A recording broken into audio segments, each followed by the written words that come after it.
Welcome to the Speckled Truth Podcast. This is the only show dedicated to the conservation of the trophy trout population from the East Coast to the Gulf Coast. Here, we go below the surface to discuss what happens when science and anglers work together for a cause. Gear up with your host, Captain Chris Bush, a trophy trout purist, leader and educator within the fishing community, as he talks about all things big speckled trout. Get ready for the slimy, salty truth, better known as the Speckled Truth. Hey everyone, welcome back to the Speckled Truth Podcast. Here, Captain Chris with Chaz Champagne, the owner and maker of Matrix Shad lures, a good friend of mine, and we're actually here at the Biloxi Boat Show. So, Chaz, welcome to the show, bud. Great to see you, Chris. This is actually nice for me because I get to sit down and talk fishing with you instead of unboxing all of those boxes and lifting all that heavy stuff while they're out there doing it. So I'm getting the easy job right now. I know, bud. And so, yeah, as we kind of gear up for this weekend, it's a really busy weekend for all of us. And the good thing is the Biloxi Boat Show is kind of where we started. But outside of that, that's kind of where our connection really started, was right here in the Biloxi area when I was living here, fishing in the Biloxi area with, stationed at Keesler and doing all that stuff. So, but before we get into that, I always ask the guests just to kind of tell us a little bit about themselves. So, Bud, go tell us a little bit about yourself.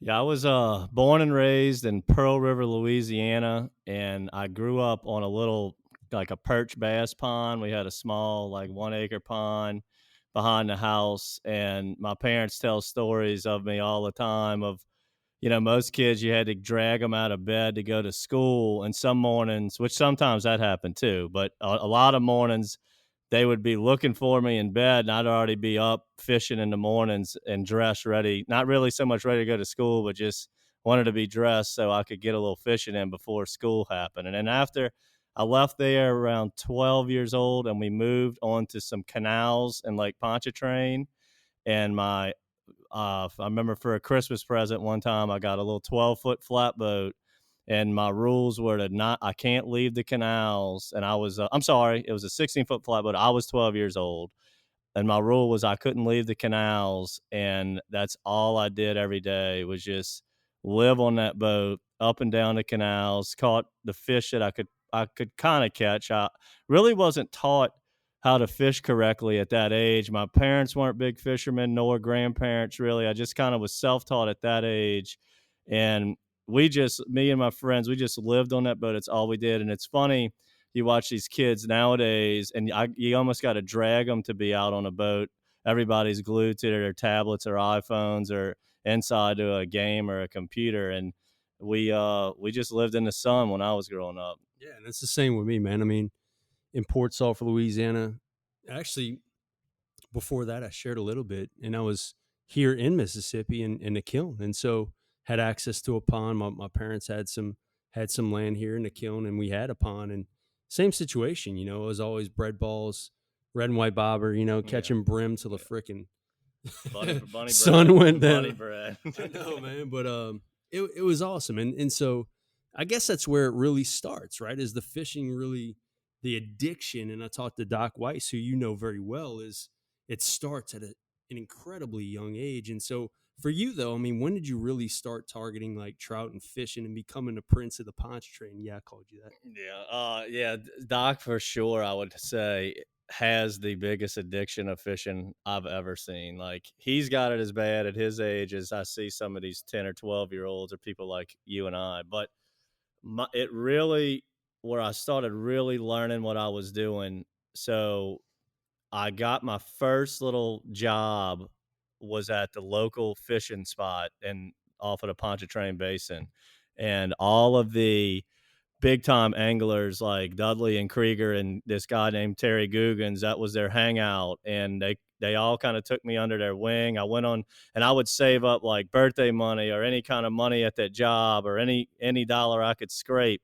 I'd always save it up, and I'd spend it on going on charters with people like Dudley and Kenny. My first trip ever in Lake Ponchartrain was with Kenny Krieger, who actually holds the second largest trout in the history of Louisiana, called on the Highway 11 bridge. But anyway, so I learned some stuff from him, and then I did some stuff with Dudley, and they all do their own thing.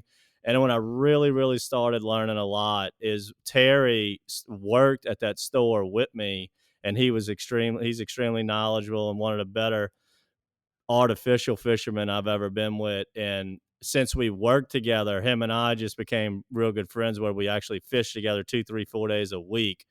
And when you're with somebody that's been doing it 30, 40 years and bringing you 2, 3, 4 days a week, you really learn. And he's fishes from sun up to sundown. He's one of the hardest fishermen I've ever been with. Even days I was happy to be off the water by 10 or 11, we're still grinding it till 2 or 3 in the afternoon.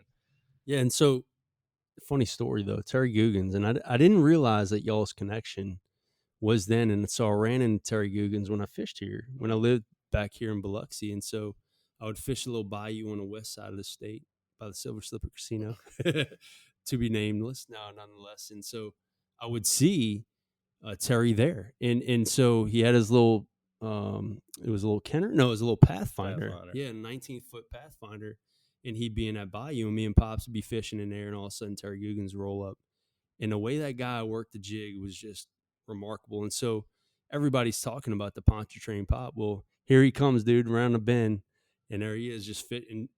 And for the first time, I think, or for the last time that I can truly remember, he just straight put it on us with Shrimp Creole and Bayou Caddy, man. I mean, he just killed it. And so that's interesting that you had such a direct connection with really some really legendary anglers here in the southeast Louisiana coast. Yeah, right. And what Terry's expertise really was that, I mean, he knows a lot of stuff from Deepwater jigging trout to a cork with crappie. He's like an incredible crappie angler too, bass too. His knowledge was pretty wide, but his real expertise is at Deepwater jigging, which, you know, like the Pontchartrain pop. A lot of people think now that we do a lot of YouTube stuff, they see it now with me doing it, but I'm like far from the first person that ever did that. I would have to say Terry, Dudley, Krieger, those three guys were some of the originators of fishing the bridges in Lake Ponchartrain using your trolling motor with like a bass pattern, a lot of cast, covering water.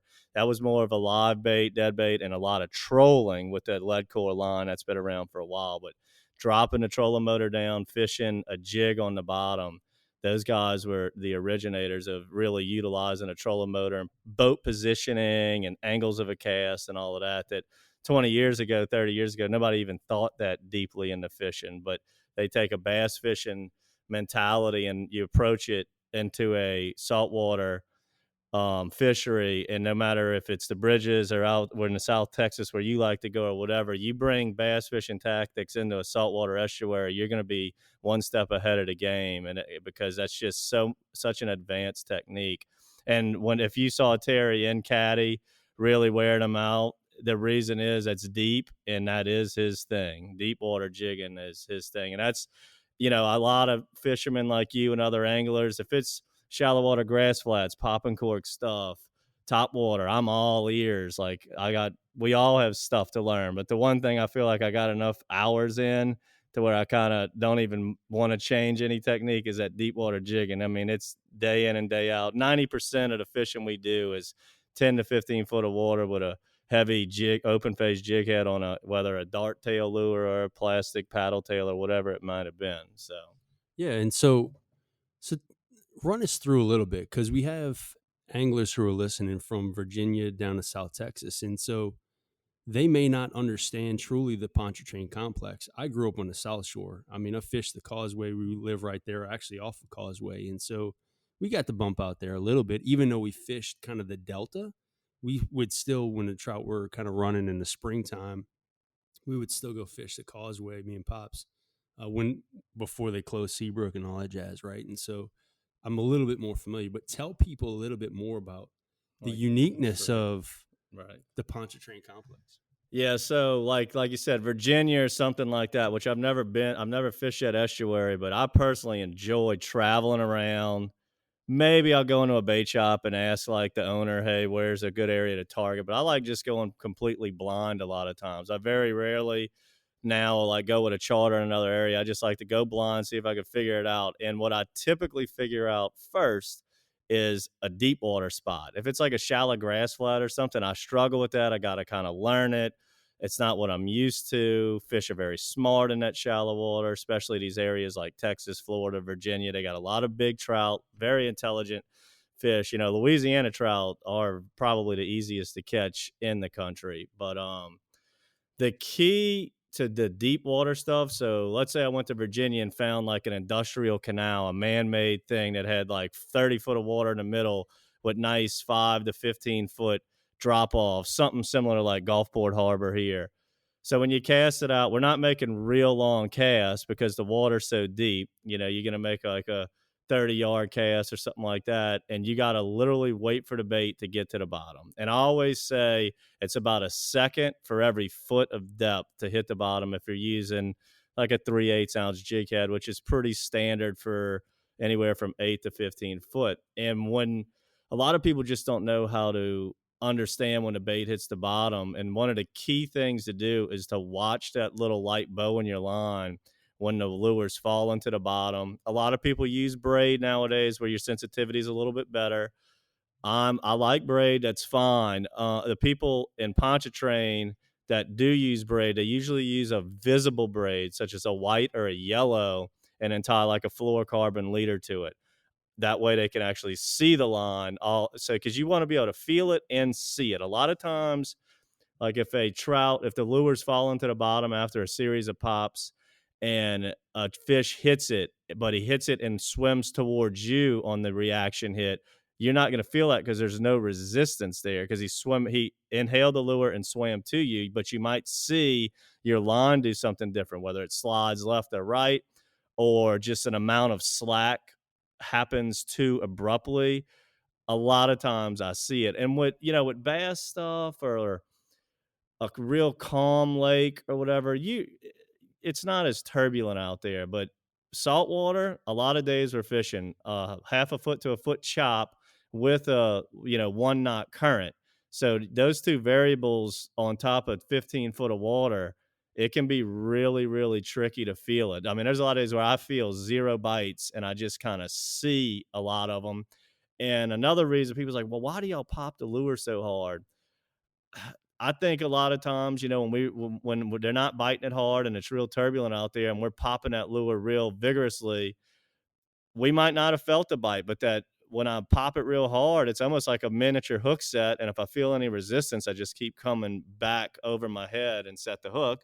And, when we swing and a miss and it really wasn't a bite, like I always say, hook sets are free. If you feel anything that's off, you just set the hook. And if you set on air and it really wasn't even a fish, all you got to do is pause and let the bait go back to the bottom. So although you might look a little crazy setting the hook, it's still like you're moving the lure at least. And the key is to pause it and let it go back to the bottom now. So fish and Pontchartrain, I mean, that's one thing that I struggle with. And so not necessarily fishing Pontchartrain, but really the deep water jigging aspect of it. I mean, I could throw a jerk bait. I can fish a corky really well. I think I could, top water, all that stuff like you mentioned in terms of shallow water complexes, only because I kind of grew up doing that. But, the deep water stuff, the kind of first true exposure was obviously out at the Causeway. But then outside of that, really kind of honing that skill in a little bit more, fishing these deep water bayous here in Mississippi when I moved back. And so that was one thing that I really struggle with. But on the same token is it's incredibly productive. And you see those guys trolling and you might just be butted up to a bank, casting a cross current and letting that kind of tide take your bait down. And all of a sudden you can, again, working it real slow, keep in contact with your bait and keep in contact with the bottom, letting that bait kind of swing into the zone and then those fish hit it. But on the same token is it's such a subtle and gentle and light bite that you, more than anybody, I mean, I know Dudley and those guys, but I mean, again, dude, how much success you've actually had in Pontchartrain is just truly remarkable, man. It really is. And so, but tell us a little bit about, though, because you fished Pontchartrain, dude, in its freaking heyday. Mm-hmm. I mean, I kind of call it like the last tail end of the real heyday. So Krieger caught that record fish in 99. That was January of 99. So it had been the beginning of 99. and I was at 1/100th of an ounce short of 12 pounds. So that's a pretty significant fish. I don't know if that'll ever get broken again. Who knows? We'll see. But so that was 99. I went on that charter with Krieger probably in 2000, if I had to guess. And then right about 8 months after Krieger caught that, a kid named Jason Trouillet, who was a shrimper for the Wrigley's, he tells me this story all the time, and it doesn't change. You know what story's true when they tell it 20 times and it never changes. He said he saw Dudley at the fenders on the Highway 90 bridge, which is the car bridge that crosses the Wrigley's, every morning. So he's going out for the Wrigley's shrimping every morning, and you see Dudley in a spot 9 mornings in a row, you know he's up to something. And one day when they caught their shrimp early, or he had the day off or whatever it may have been, he took the croakers that he caught that morning and just went and tied up to the wooden fenders. And he's a fisherman, don't get me wrong, but he's not like a heavy duty angler. And I just love talking to him about it, on the excitement of his face when he relives that story. He said he was catching 6 and 7 pounders all day. It was unbelievable. And he ended up catching one. I think it was 11. It was either 11.24 or 11.34. I'd have to Google it. And that was the third biggest trout. And that was in September of the same year. And so Krieger caught his on Highway 11. This 90 bridge I'm talking about is about 3.5, 4 miles away. And then in 2001, so in 2000 was still a banner year. There was a lot of 7, 8, 9 pounders being caught. And in 01 in April, Googans caught one 10.02, and he was in 8th place at the time, which was the 8th biggest.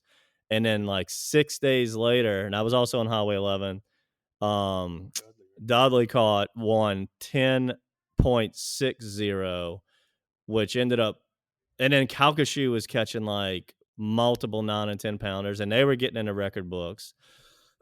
And then it before you knew it, Terry's fish was in 8th and out of the top 10 within like a year, which was crazy. And then 01 was good. That's when they caught the 10 pounders. 02 was good. And then it was just a steady fizzle of just, we literally were going out there. And like I said, I caught the tail end. So I was learning how to fish Highway 11, which is a very, very complicated place. Like the trestle, a lot of people think like, oh, the lake's real hard. I struggle on the trestle. Well, learn the trestle first before you move over to Highway 11. Highway 11's a whole nother animal. It's a lot harder, a lot more casting precision, a little bit more tide sometimes right there. It's just a lot more complex. Anytime you're fishing for bigger fish, it's harder. It's just the way it goes. And it's really a funny place when they do stage up on there.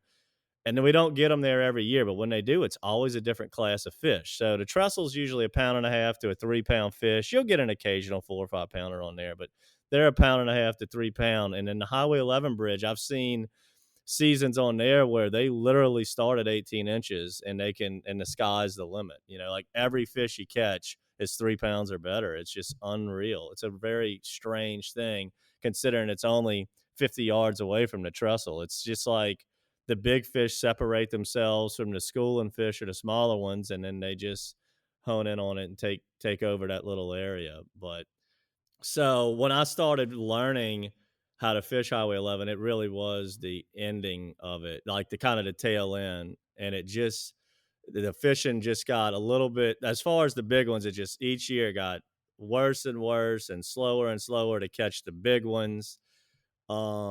No, not even close to any real records were being broke for a while, and really since then. And then Katrina hit in 05, which sparked just an incredible fishery for everybody across the state of Louisiana and probably the surrounding states, and a lot of 6, 7, and 8 pounders being caught again, but no record fish. But I would say after Katrina, for those 3 years, we probably caught more 3 to 5 pounders than I've ever in my life seen. It's just we weren't getting not many of those stories of them 9 or 10 pounders were happening for whatever. I don't know what the magic is where all of the stars need to align to make something like that happen in the late 90s through the early 2000s. I personally think it's a perfect salinity mixture of, the Mississippi River, and having maybe some drought years where some of those fish will come into an interior like that and stay around. I'm really not sure. I mean, there's something magical about the Mississippi River because that's what makes Louisiana, without doubt, the best trout fishery in the country. Maybe not for bigger ones, but when we have those years were heavy drought years through the late 90s. We had Hurricane George in '98. Maybe that had something to do with it. And it's definitely something to do with it. You got to have some fresh water and some salt water, but I don't know. You definitely, what we're dealing with right now, 5 years of rainy seasons, 5 years of a opening of a spillway in a row. This is definitely what you don't want because you got to have salt to breed those big trout, as you know more than any with how salty the water is in South Texas. So with that being said, though, I mean, like, what makes, so you were talking about like Highway 11 and the trestles. I mean, like, in terms of structure, was there something already existing there? I mean, what's the difference in terms of characteristics? Because I'm thinking like internally, like if I'm fishing like Jacksonville, if I'm fishing in South Carolina in a Charleston complex with again the 17 bridge, or even in North Carolina, and where they have some like deeper water, high river or high flow, those types of things. Was there something existing? Was in terms of deep water structure, like what was it? Because to the bird's eye and to everybody else who's driving across it, it's a bridge. Right. So the big difference is, and what makes the trestle the easiest and probably the most consistent, I will say the trestle is the most consistent out of all of the bridges. It was a wooden train bridge back in you'd have to Google it. I'd say 1940s, 80, I mean, if not 40s to 60s, somewhere in there. And then they built the concrete bridge, which is the train bridge now. So a lot of that wooden rubble is underneath the bridge. So when we fish it, we don't throw the lure under the bridge. You would just go through a gazillion jig heads. There's almost every section is full of just rubble down there. So we fish it almost more like a concrete reef where we throw at it, right up to the snags, and work it off the bridge. The causeway, Highway 11, the old twin span, the new twin span, that's a different animal. Casting accuracy becomes extremely crucial. Those fish, they will pattern themselves on those bridges that I just named. The trestle isn't so pattern. It's not, they just don't get in such a hard pattern each day. But those other bridges, if they're on the back right side pole, you have got to hit that pole every cast. And then the next day, the tide could be doing something different, and you realize they're on the front left side pole, whatever it is. So when I'm approaching, let's say Highway 11, for instance, I think it's 4 poles, maybe 5 square poles that support the bridge, exactly replicated every 10 yards or maybe 10 feet to the next section of poles. Square poles, probably 18 inches by 18 inches, maybe a little bigger. And there's about a 3-foot gap in between each pole. And I really believe, and I'm pretty sure of this, they get in between those gaps to, the big fish like a current break, and they'll use that to break the current. And so if I'm making casts, I'm throwing it under the bridge, all the way through the bridge to almost the very last pole, even past the last pole. That way, by the time it hits the bottom, it's in line with that last pole. And I want to work it exactly parallel down all 4 of those holes, because those fish will set up in any one. And if I miss my mark by like 15, 18 inches on a cast, I will reel it in as fast as I can and throw it again. I've been doing it so long, I can put it where I want it 8 out of 10 times. But for a novice, they're just not going to be able to hit that spot section after section after section. So we got that trolling motor on a good clip. We sweep it down one set of poles. I knew I made a good sweep and hit, I was really close to each little gap in the bridge. And then my trolling motor's flowing to the next one, right in rhythm to make a cast right down the next one and make that exact.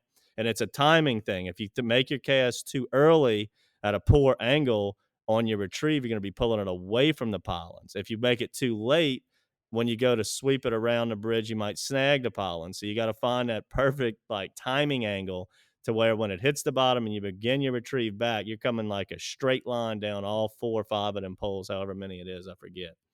And that's how the twin span same concept, but the poles were different back when I was growing up. It was 3 round poles, and you had 2 spans. You could fish a southbound lane and a northbound lane, and it was 3 poles. So if the tide on that one, the 3 poles were more separated. So if it was a light tide day, I used to like to throw the lure at an angle where I could bring it through those pollen. If the tide was moving kind of swift, I would do it more like Highway 11, where I just come along the pollens. Because if the tide was too fast, you wouldn't have enough time to bring the lure through the crack in the pollens. The tide's going to throw you into one of the pollens where you'd just be snagging a bridge a lot.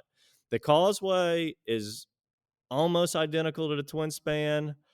It's probably a little bit easier to fish because the thing in the causeway, the twin span used to be lower, so you'd have to make like a roll cast, underhand cast. The causeway's a little taller. You can make overhand casts, a little bit easier for fishing 2 or 3 people in a boat. And the causeway doesn't have tide per se over there. I mean, you have some kind of light current, but my end of the lake, the 3 bridges, it's a suction zone. As if you look on a map, Lake Ponchartrain bottlenecks there. So that's where your bigger velocity and tide's going to be. So we were playing tide and wind and waves and depth of water, where the causeway, you play waves a lot harder because the lake's a lot bigger over there. So if it blows 12 miles an hour, that's not good. Like 12, meaning like 12 is a beautiful wind on the other side, but 12 miles an hour on that side of the lake when it's 26 miles across, what I don't even know how long from east to west, 60 miles. It don't take much to give you a 2-foot roller coming in. So you do play with the wind a little bit, but with the virtually no tide, you can really stay in contact with your lure. You can kind of feel a bite a little bit easier. It's a little bit easier, I would say, but causeway's deeper too. Our bridges are average depth about 11 foot. The causeway is probably about 15 to 16. So the deeper it is, the harder it's going to be. The more tide you have, the harder it's going to be. So one key thing I could say a lot of people fish the causeway in these 3 bridges, but a thing that we used to do a lot was fish the 90 bridge that we talked about earlier with plastics and the Seabrook bridge with plastics. And now you're talking 20, 25 foot of water with a extremely high velocity tide.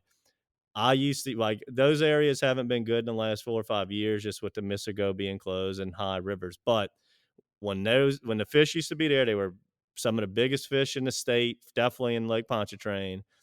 And it was so deep and a wild thing. When I tell people these stories, they're like, you've got to be kidding me. We used to fish 4 and 5 inch lures on a 1 ounce jig head. And you couldn't even, when you go to lift that up off the bottom, it's so much weight folding your rod over. You don't know when the hell it's a bite or not anyway, So it's like if like lifting up a 1 ounce jig head with the plastic resistance and that much depth, it feels like an 11-inch trout is on it every time you go to lift up. So I did a lot of imaginary hook sets when I used to fish like that. But that's what we used to do. A 1 ounce jig head, man. It was at the end of the day doing that, your arm was tired, and you could only do that on tide changes because those are true suction zones. The Wrigley's and the Industrial Canal. I'd like to take a small break to sincerely thank our podcast sponsors. As you know, we're a brand about sharing the passion and pursuit of trophy speckled trout, as well as our conservation. Fortunately for us, Mirror, Texas Custom Lures, and the Original Custom Corky support that same passion, which is evident through the support of this podcast. Simply put, without these brands, none of this will be possible. And we're incredibly appreciative, and we hope you are too. Now, let's get back to the discussion. Yeah, so I've known you for, what about maybe 10 years? Yeah. Over 10 years? Sure. When like you that? caught that, you were the first, you were the first big trout catcher of a Matrix Shad with that green hornet, with that 7-8 pounder somewhere in there. That's when we met. And so I've known you for that long and obviously lived on the South Shore, but dude, listening to you, you're freaking technical. And I like to think of myself as a pretty technical angler when it comes to different techniques and jerk baits or corkies or top, and understanding a little bit more about a fishery, but your fishery, dude.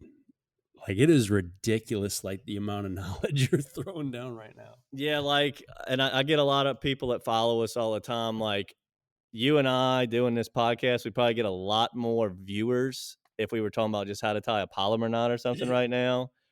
I know this is like super advanced stuff right here. So the anglers that are relatively advanced here, this is really good information. You know, I know we're skipping over about 950 steps to get to this point, but people that do, you know, like, and I talk about this all the time, people that fish, let's say Corpus Christi or something.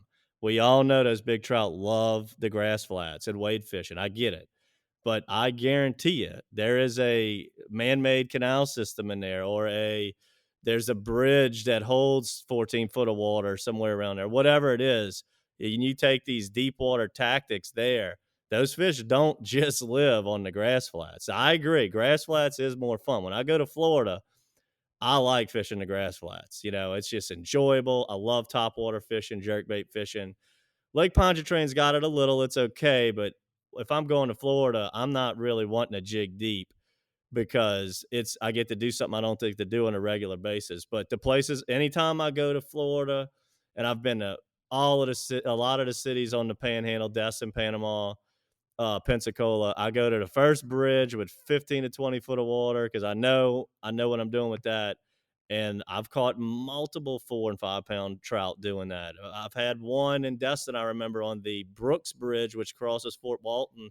My wife had it. I got it on one of our Dockside TV episodes. You can see the fish because we forgot the net. I'm trying to bear hug the fish with like a t-shirt. My wife's trying to flip it. And I'm like, you're crazy. Don't flip that. It's like a legit big fish. And you can see the fish. I watch that video every once in a while just to get a close eye on it. It was a 6 pound clash, you know, and that's us going completely blind to an area that we don't even know what we're doing, taking this method of fishing with plastics and catching a 5 pounder. You know, people that in these other cities that we're talking about in Florida, like those fish are very smart. You do the same thing with like some big croakers or something like that.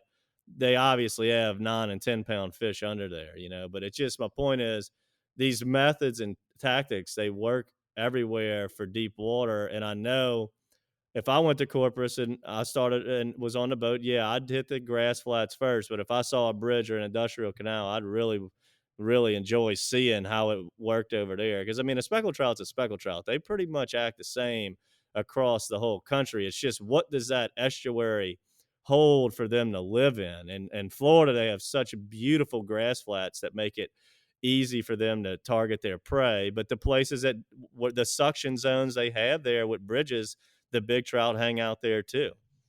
Yeah. And so fishing in Jacksonville, I went with my buddy Eddie Cabler and Brian Dutcher, and we fished up there and kind of, you know, talking about that is just pulling up to different man-made structures and really fishing those hard in that tremendous amount of current. And so, dude, those fish were sitting right on the pylons. And it's interesting because you shared that one with that you caught in Destin, but outside of that, a trout is a trout is a trout. Here at Gulfport Harbor, great example of a deep water fishery. It's like a micro ecosystem right here in the Mississippi Gulf Coast that has a lot of deep water capability. I don't know if you've ever fished it, but you need to get your butt over here because yeah, that's one place like I really want to fish on the Mississippi coast is right there at Gulfport Harbor, because that place I can just look at it on a map, and after talking to multiple people like you tell me about how the layout is, and that is what we fish every day.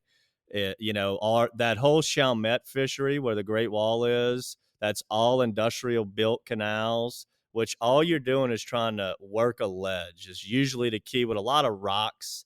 And, you know, rocks provide heat from the sun. We play off of rocks a lot. That's a big thing. And when you got areas with 40 foot of water and flats or little rock jetties that come up to 4 foot of water, I'm very used to that. I mean, that is a big harbor, though. Like, I can see, like, if I put 7 hour days on that, it would take me 7 days to really even say I covered that whole thing. And that's the thing with deep water fishing, you have to go a lot slower than shallow water fishing. So it might only be a 1 acre area you covered, it's going to take you 5 times as long to cover that if it's 15 foot of water versus 3 foot of water where you could just burn a spinner bait and just fan cast it with a spinner or top water or something. You can cover the whole zone, you know. Yeah. So you mentioned, and I want to segue a little bit, man, because I know you got a Pelicans game to go to or watch or whatever, and so, but I wanted to segue though a little bit. You kind of mentioned it. Y'all went to Destin, you and Christy, film a Dockside TV episode, and so you are Matrix Shad, man. And so, talk to us a little bit, or share a little bit, how Matrix Shad really came about. Okay, so most people that's followed us for a while know that it all started from my first job ever at 15 years old was at the local um, tackle shop where all of the local legends hung out. And that's where it all started. And then my next job, I worked at Academy some, went to college, got a degree. Oddly enough, not even for this, but oddly enough, it was in sports marketing, which is I can't think of a degree that goes into what I do more. But I really took that degree because it was the easiest way for me to get a degree.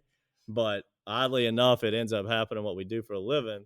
And when I got out of college, I had an opportunity to lease out some land where a boat launch was, and I leased out the land and I built a little shop there and ran a kind of like a small marina for 5 years with a boat launch and got into the nightmare of a live shrimp business, which is very hard work. I tell everybody all the time that was my boot camp of life. And I had met most of the, really good people from magazine, people like Tony Taylor and Chris Tibule with Martian Bayou and Louisiana Sportsman, and taking them fishing before, done articles with them, and a lot of the store owners I had just dealt with, the local store owners like Gus and Shags and Pugilas and with those guys, and they all would you get to know these guys who's been in business for 40 years, some of them, and they just give you advice. You make friends with them. You just learn. I'm like a sponge with a lot of things. I listen to what people say, and so with the marina, and we're dealing with the entire community. We were dealing with the entire fishing community at some point for that 5-year run. And we got hit with the BP oil spill, and they shut down the pretty much almost the entire fishery of Louisiana. Lake Ponchartrain was one of the last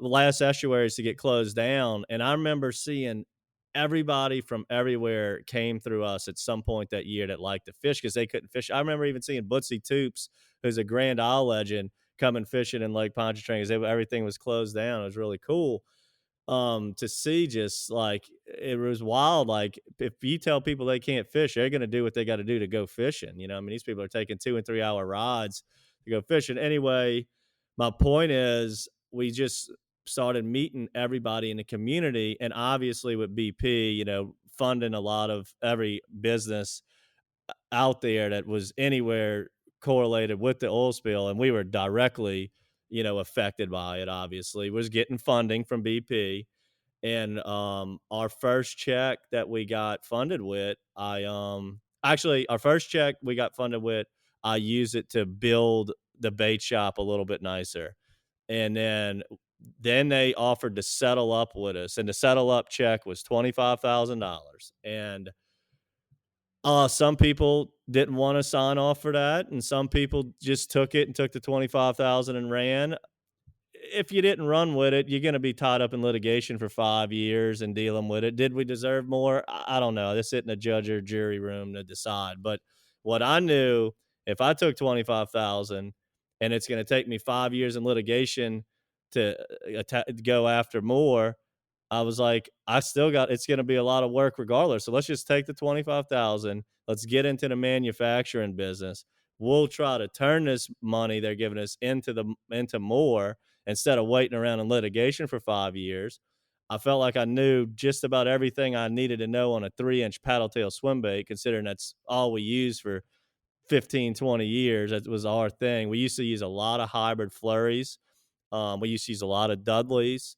Saltwater assassin was a big one we used to use. And, our lure, although it's not like the most like, I mean, it's got some generics to it. Those were three of the lures that we liked a lot. And we kind of wanted to have the toughness of like a Dudley and the some of the tail of like uh, a saltwater assassin and a hybrid and some of the colors, and that's manufacturing now. I mean, every once in a while you see something that's a complete innovation, but it's not like we reinvented the wheel. We just took something that's already there and tried to make it just a little bit better in our eyes. And I'm not saying it is. I'm not trying to say those lures aren't. That's not what I'm trying to say. But there was everything can be a little bit better with this or a little bit worse with that or a little bit better here. And we wanted to make something. And having the marina, I'm like, why buy the other products when we can just manufacture, but why buy them and sell them out the marina? We'll just manufacture it and sell our own. And the other thing is, the biggest part about the labor of the manufacturing business is actually putting them in the bag, so we'll make 10,000 lures at a time. Then we got to drop them in a bag. Well, in the marina business, you're busy at 5 a.m. to 7 a.m.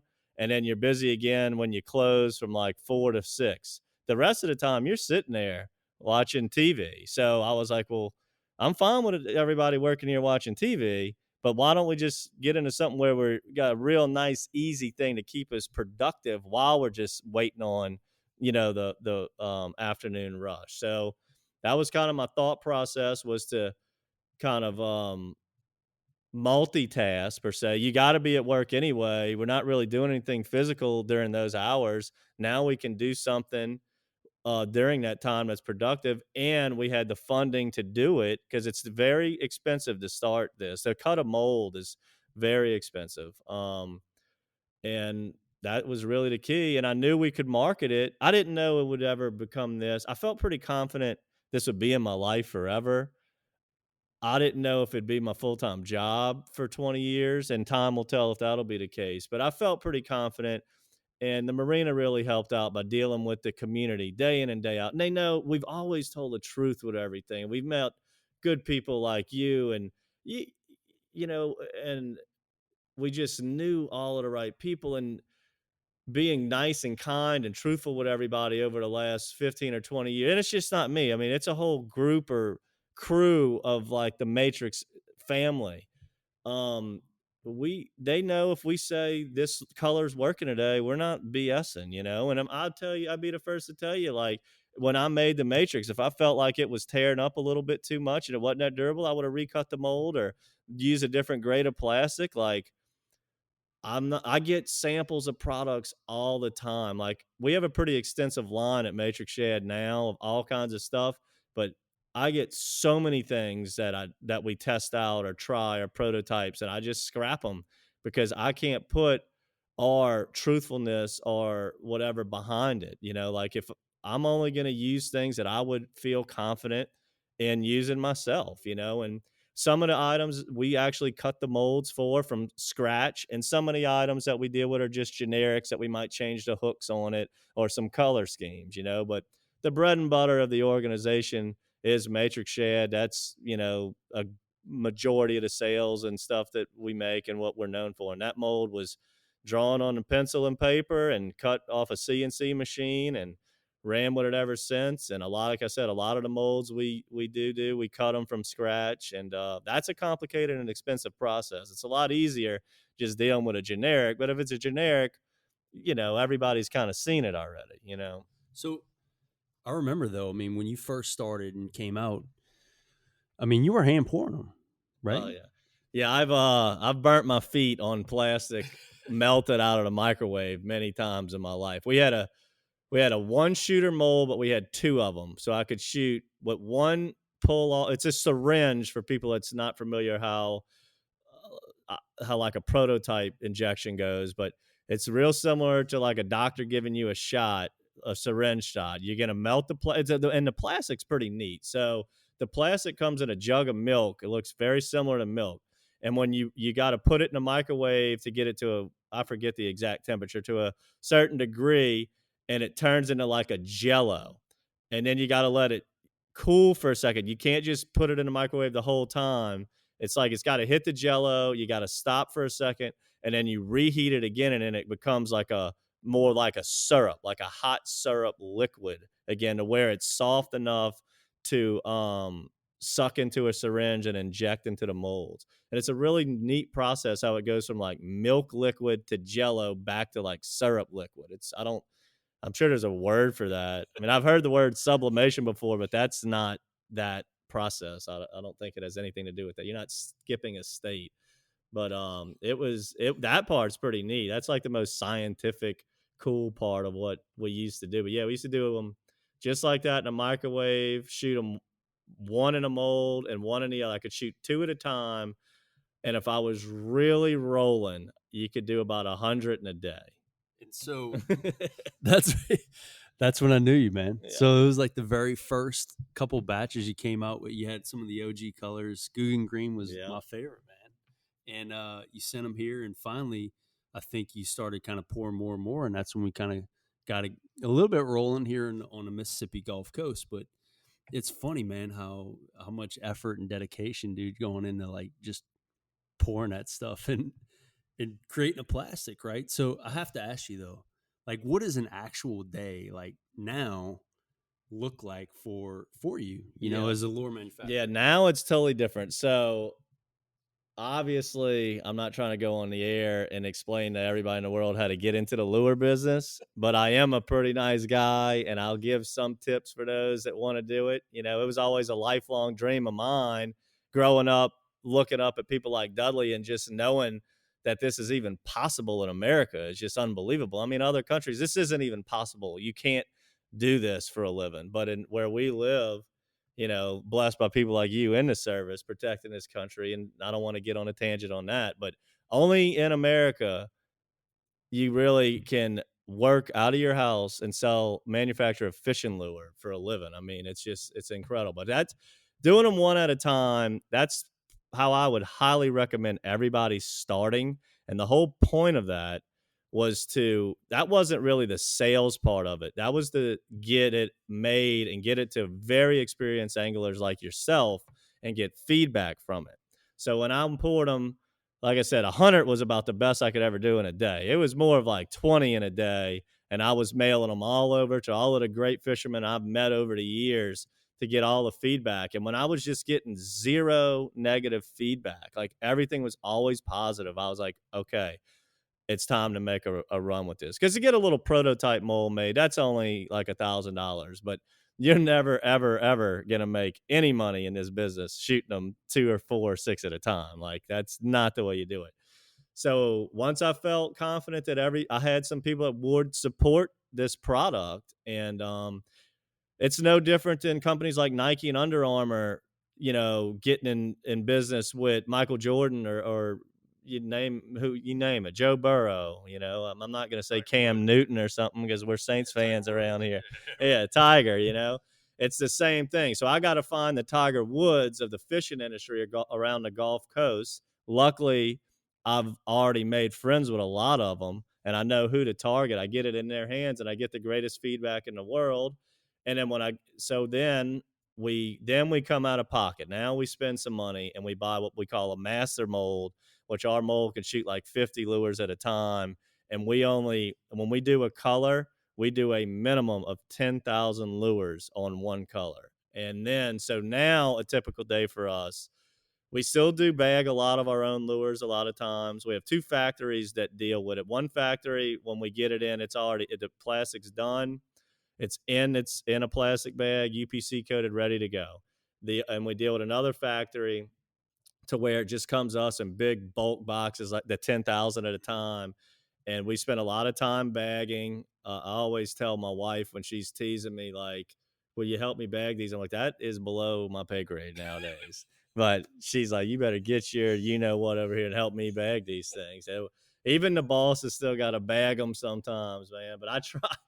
You know, the thing is, marketing is the key to everything. Like, the best thing for us to be doing is on the water, shooting videos, showing people how to use this product, when to use this particular one, in what situation, why we chose this color today, and just keeping it out there, letting people see it in action, that it works, and when to do it. And, you know, our videos we're trying to teach people some things, and we're trying to show that our product works. It's a dual purpose there. But there's days where I'm still bagging lures, pouring them one at a time. Those days are over with. I could probably dig up the mold somewhere in the closet. That microwave, I don't know if it made it all the way here. I really probably should have kept that original microwave. You know what? That might be in my garage. I think it is, actually. I might be lying. I might have kept that because that would have been hard to throw away. That's pretty good keepsake there. I will text you about that tonight and see if it is where I think it is. But typical day, typically nice weather day, we're going fishing in the morning for sure. We live right there on Lake Ponchartrain. The main office is on Lake Ponchartrain, and we have a big warehouse in Baton Rouge.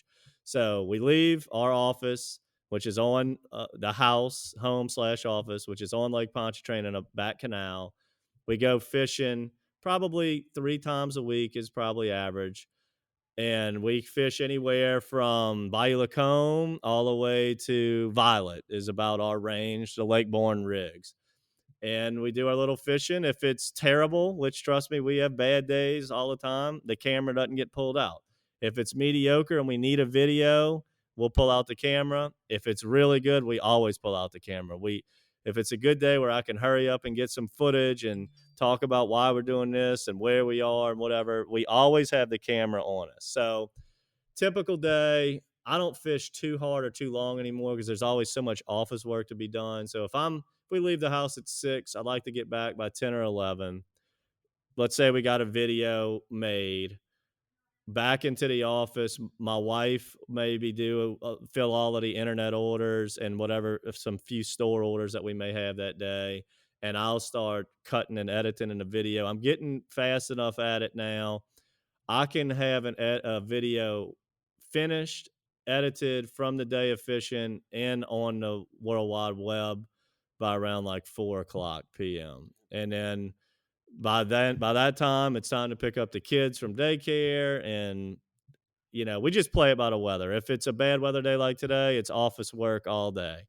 If it's a great weather day, we almost are always fishing in the morning. That's the beauty of the business running out your house. We don't have to do the office every day, so it's either fish. Some days, we might fish all day and just do the office work the next day. So it's really weather dependent. And some days I don't like you at all because you text me, man, and you pepper me, man, with all these different pictures, especially the one recently. I'm sitting at my desk, Air Force guy. We're driving a desk, unfortunately. And we were supposed to do this podcast like a week ago, 2 weeks ago. And so we kind of edged it in here, especially with the Biloxi Boat Show coming up. So we knew we'd see each other. But the microphone gets to you, and you go out fishing that afternoon. And as soon as you get the microphone, you're taking pictures and you're peppering me with all these different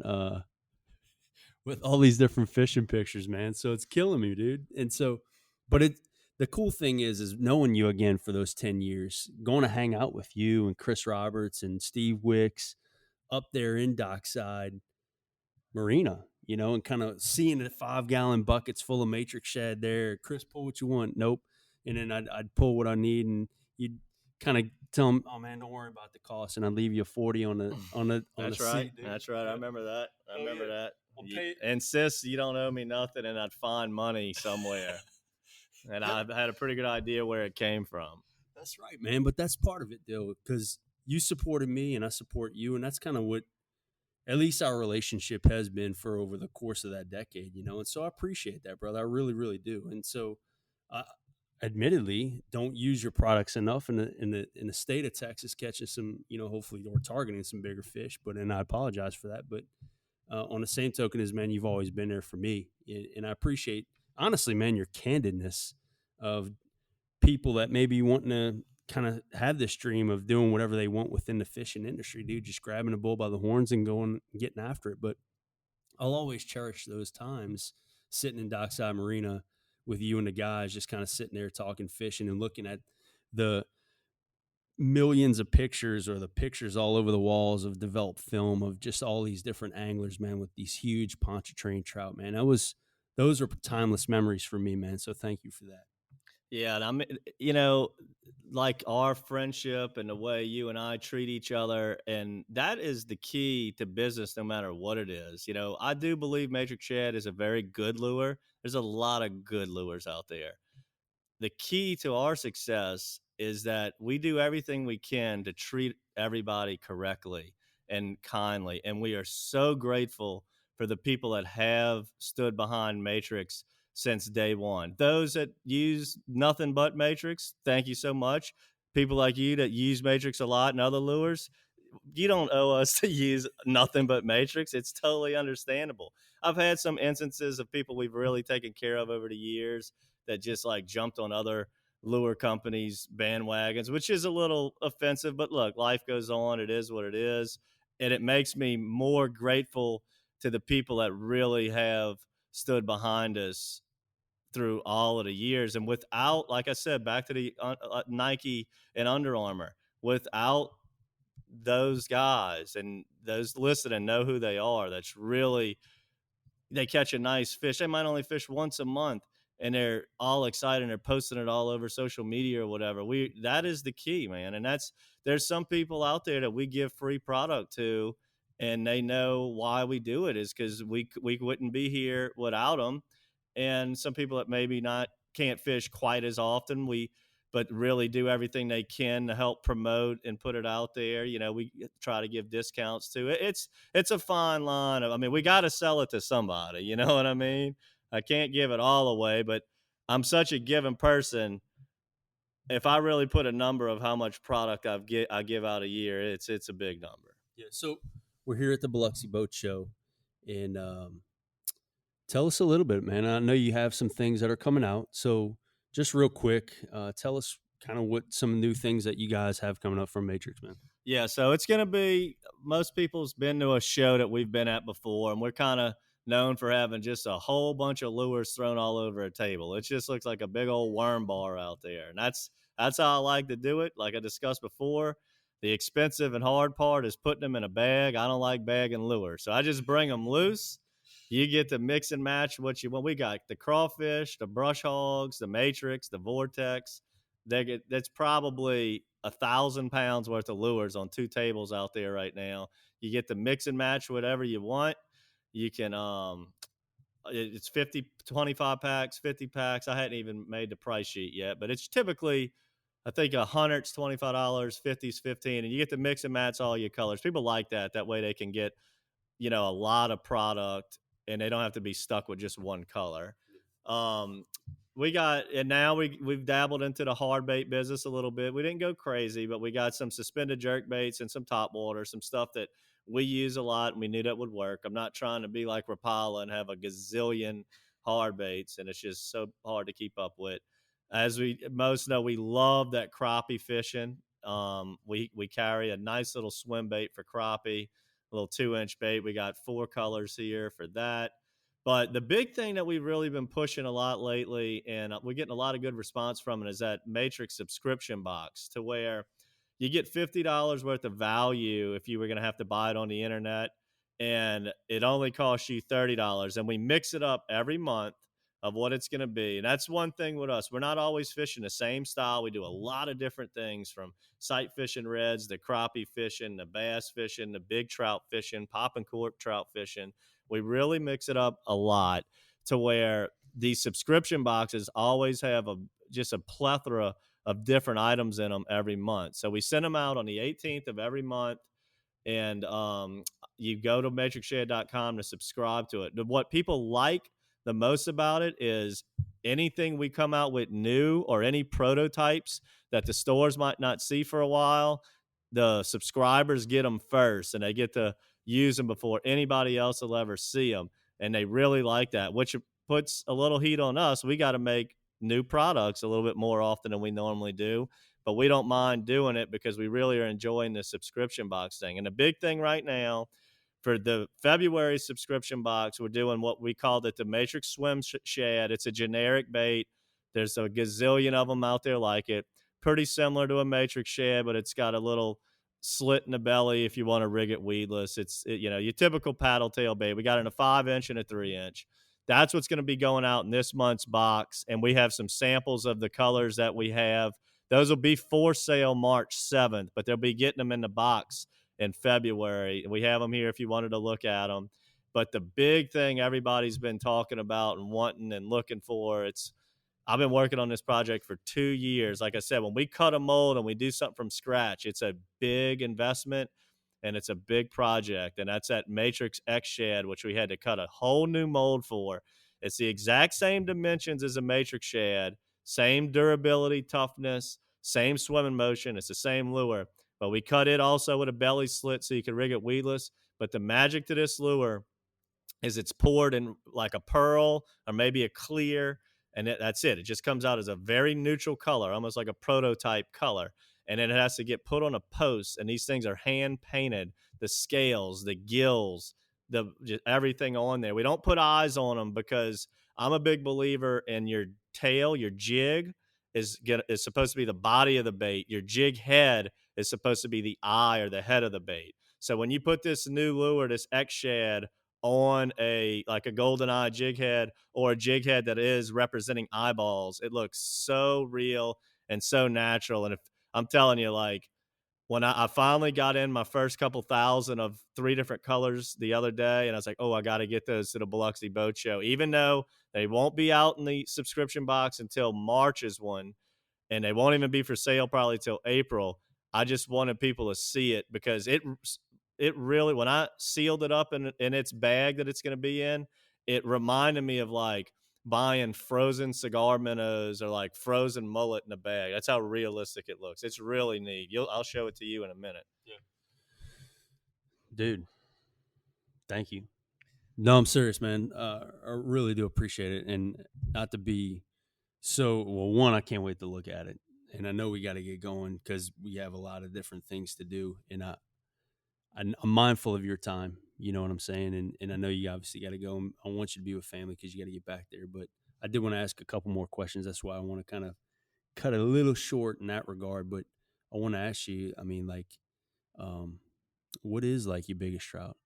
My biggest trout is on video, believe it or not. If you YouTube Dockside TV old school, that's the first fish that we catch. It was 8.10, and it was at the Tights Rodeo in November. And that's why I know the exact weight is because it got weighed on a certified scale and everything. 8.10. No, craziest thing about that fish, most people will hear what I'm about to say, like, oh, Chaz is a little, he don't know his numbers.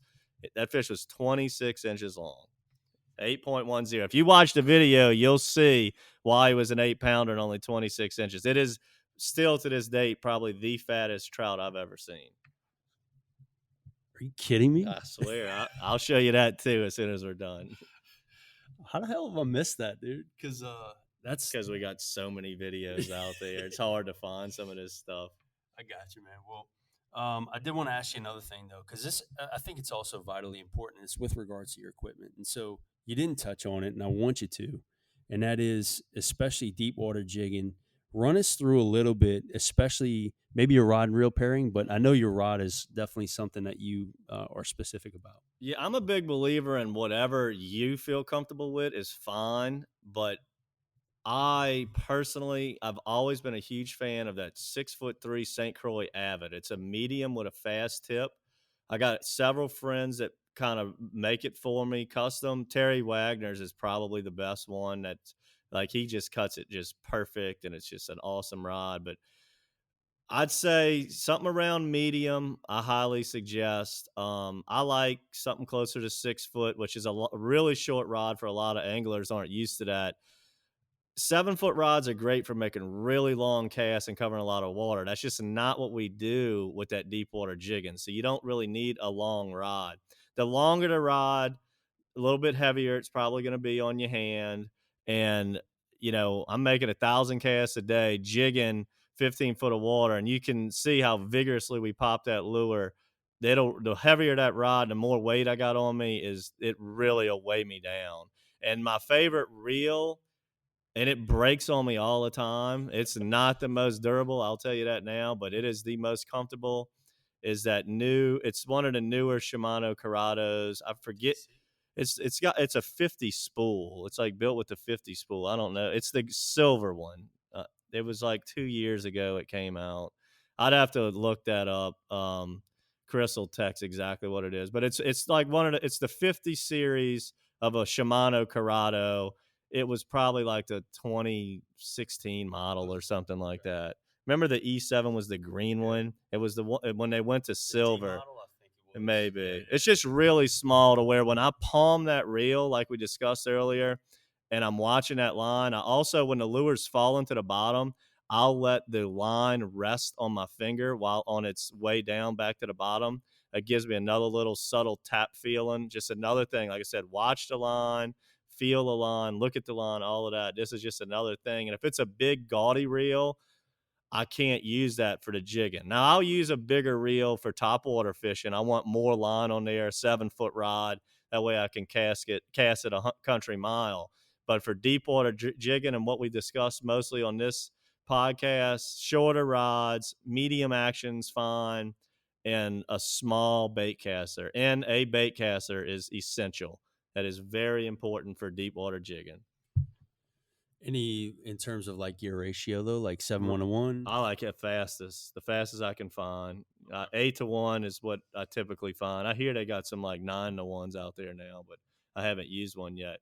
The thing is, so when you pop the lure, pop, and you want to hurry up and reel in, you slack when it falls. Just one turn of the handle gets your slack back. That's important. That's why I like a fast one. And then when you hit a fish and he starts swimming at you, you can reel in so fast with the high gear ratios, you can always keep tension on it. I personally don't understand why anybody would want a slower gear ratio. I hear some people like them for crankbaits and stuff. The way I look at it, you can always slow down your hands. You can't go any faster though. So I never really did understand slower gear ratios. I'm sure, but again, I know what I know on fishing. Like like I said, we're really good at this deep water stuff. Any other things, I'm all ears all the time, So there's probably a reason people like 6-to-1 bait casters. I didn't understand it. That's one of the things when I'm crappie fishing, I use a push button a lot because I'm so used to a bait caster and the way I palm that push button, and I do a lot of deep water crappie fishing. But the gear ratio on that thing's like 4-to-1. So I pop it and I feel like a crazy man.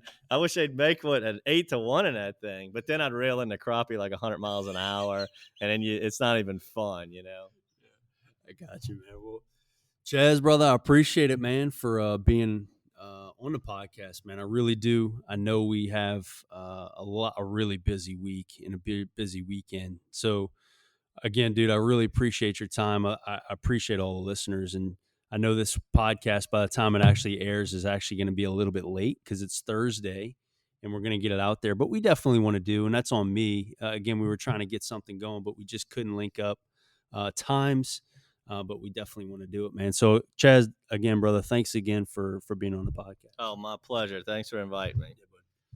Hey, for everyone else who kind of stuck around and listened to the entire podcast, thanks so much for sticking with us. But outside of that, if you are in the Mississippi Gulf Coast or in the Mobile area, so in the lower Alabama, Florida area, we'll also be at the Mobile Boat Show in March.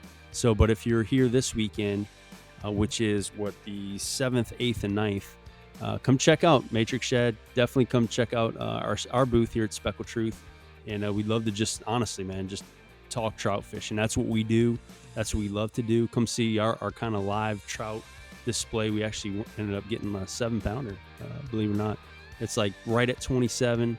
I'd say almost maybe 7.5. The thing is just huge, but it was donated by the Gulf Coast Research Lab over there at Southern Miss. And so we appreciate them in terms of letting people know and showing a live trophy trout, but not only that, talking about how precious and how beautiful those fish are. So again, we appreciate all the support for all of our listeners and all of our followers. And until next time, guys, tight lines, God bless, and always remember, take what you need and release the rest. Take care.